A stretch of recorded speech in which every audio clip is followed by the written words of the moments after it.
Long ago in the land of Canaan, there lived a man named Jacob, a Hello? man blessed by God, the father of 12 sons.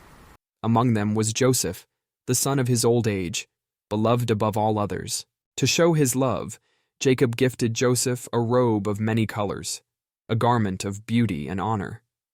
But what was meant as a sign of love became a symbol of jealousy, for his brothers, watching from afar, burned with envy. One night Joseph had a dream unlike any other. He saw 11 stars, the sun, and the moon, bowing before him. He saw sheaves of grain bending in reverence. When he shared this dream with his brothers, excitement filled his voice, but in their hearts, bitterness grew. "Shall you rule over us?" they mocked. Their hatred deepened, their hearts hardened, and they began to plot against him. One day, Joseph was sent by his father to find his brothers in the fields. As he approached, they saw him from afar, and their rage could no longer be contained. "Here comes the dreamer," they sneered. Without mercy, they seized him, tore off his robe, and cast him into a deep pit.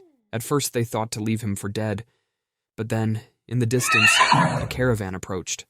Traders on their way to Egypt. For 20 pieces of silver, they sold their own brother into slavery, and Joseph was led away, alone, into the unknown. Far away in Canaan, Jacob sat in his tent, the evening sun casting long shadows upon the earth. His heart was at peace, unaware that his world was about to be shattered.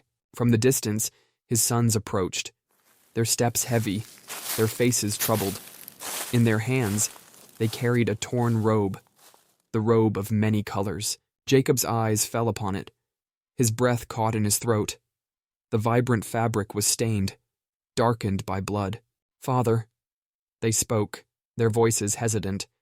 "We found this in the wilderness. Could this be Joseph's?" Jacob reached out with trembling hands, clutching the tattered cloth to his chest. His heart pounded, his knees grew weak. "Joseph, my son?" "No!" Anguish filled his soul. He tore his garments, the very fabric of his sorrow. He fell to the ground, dust clinging to his hair, his cries echoing into the sky. "My son has been torn apart, devoured by a wild beast. Joseph, my Joseph is gone." In Egypt, Joseph was bought by Potiphar, a high-ranking officer of Pharaoh. Though a slave in a foreign land, Joseph remained faithful, and God's favor was upon him. Everything he touched prospered, and Potiphar made him overseer of his household. But in the shadows, danger lurked. Potiphar's wife desired him. Day after day she sought to tempt him, yet Joseph stood firm, refusing to betray his master and his God. Enraged by rejection, she cried out, falsely accusing him of wrongdoing, and so Joseph was thrown into prison. In the darkness of a prison cell, Joseph remained forgotten by men, but never by God. Even there he found favor. The prison keeper entrusted him with all things. One day, 2 prisoners, former servants of Pharaoh, were troubled by dreams, and Joseph, gifted by God, gave them meaning. "One of you shall be restored to Pharaoh's service, the other shall not live." And it happened just as Joseph had said. Yet the one restored forgot Joseph. For 2 more years he remained in the shadows, waiting.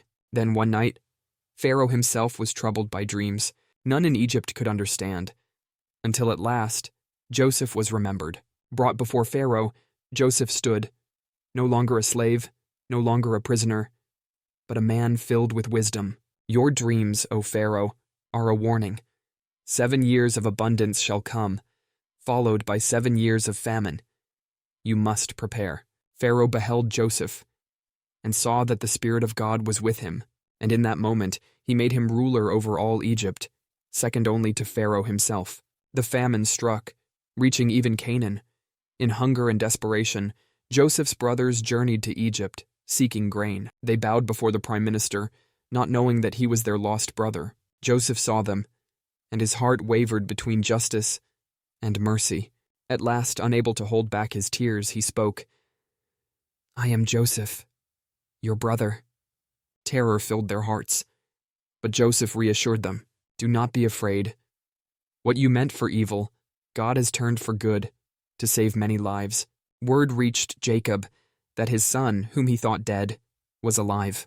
With all his household he journeyed to Egypt, and as he arrived Joseph ran to him and embraced him, weeping. After all the years, after all the pain, they were together again, and at last, the dreamer's vision had come true.